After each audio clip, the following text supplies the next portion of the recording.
আসসালামু আলাইকুম WhatsApp guys, আপনাদের ভাই আজিজুল বাড়ি হালালি বলছিলাম। চলে এসেছি আজকেও পূর্বের মতো কথা বলবো, কম কাজ করব বেশি।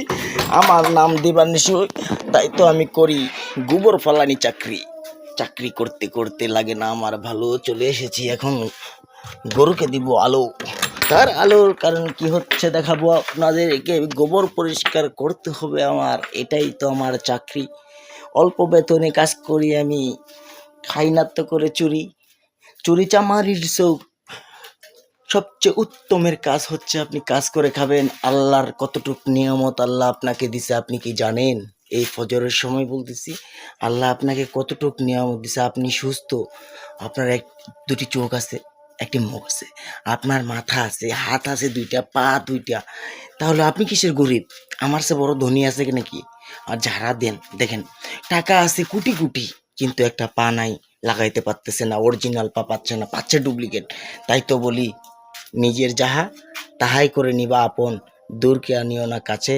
কাছের মানুষ দুঃখ দিলে সহা যায় না, দূরের মানুষ দুঃখ দিলে মানা যায়, হাসা যায়, কিন্তু কাছের মানুষের দুঃখ সহ্য করা যায় না। তাই তো বলি বন্ধুরা আমার, করিও না কেউ কারোর সাথে বেইমানি। কেন তোমরা করো এত মির্জাফরি?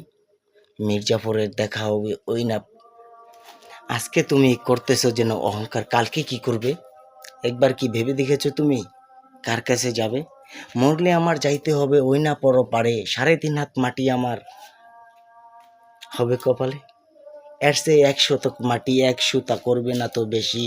3 টুকরা কাপড় দিয়া জানাজা দিবে, বাঁশের খাটকি দিয়া দিবে, উপরে দিবে চাটাই, তারপরে খেজুর পাতা দিয়া দিবে মাটি। চলিয়া তো আসবে সবাই, সাজা হবে আমারই। সাজা তো দেখবে না কেউ, হাসবে তো সবাই। দেখবো আমি সবাইকে, কেউ দেখবে না আমায়। তাই তো বলি ভাইয়েরা আমার, আসো না, কেন করতেছো তোমরা বেঈমানি? আমরা সবাই সবার জায়গা থাইগা চলে আসি না কেন? হইতে পারি নাকি এক? বেঈমানদের বেঈমানি করাই কাজ, চকলদের কাছে যাবেন না আপনি। লুচ্চা করে কি কারণ তার জানেন নাকি? লুচ্চা একটি আপনার বোনের প্রতি নজর দিতে পারে, আপনার মেয়ের প্রতি নজর দিতে পারে, আপনার ঘরের পরিবারের প্রতি নজর দিতে পারে। তাই তো বলি, সবার সাথে চললেও চোর মদখোর লুচ্চা এদের সাথে চলবেন না ভাই। অনুরোধ করে বলতেছি, আপনাদেরই ছোট ভাই আজিজুল বাড়ি হেলালি বলছিলাম, দিনাজপুর ডিস্ট্রিক্ট, বীরগঞ্জ থানা। আর মঙ্গলবারে ওই যে জেলখানার গল্প, পৌরসভার ডেন, এই বিষয়ে একটা কথা বলবো। এক চিটারকে তার মুখটা উন্মোচন করে দিব, যে মানুষ আসলে প্রকৃত চিটার হয়।